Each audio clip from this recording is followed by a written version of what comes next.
proprio giovedì questo sarà l'incardinamento della prima commissione Camera del provvedimento, dopodiché i tempi li stabilisce il Parlamento. Prima si fa e meglio è, ovviamente. Si aspetta resistenza.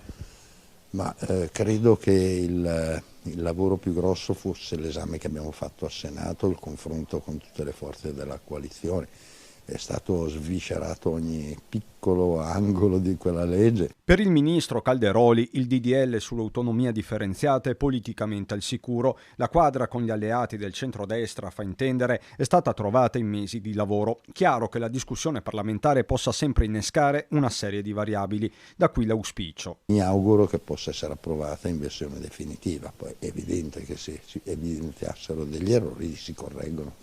Partita quella dell'autonomia differenziata contro cui si stanno muovendo diversi amministratori del Sud con il governatore campano De Luca in testa, ma il tema è anche un altro e riguarda da vicino gli equilibri tra leghisti e meloniani, i primi promotori dell'autonomia, i secondi sostenitori dell'elezione diretta del Presidente del Consiglio, riforme per qualcuno inconciliabili, anche se Maria Elisabetta Casellati, che delle riforme è il ministro, usa toni fermi. Sia l'autonomia che l'elezione diretta nel nostro programma era del Presidente della Repubblica, oggi del Presidente del Consiglio, fanno parte entrambe del programma voluto e votato dagli italiani.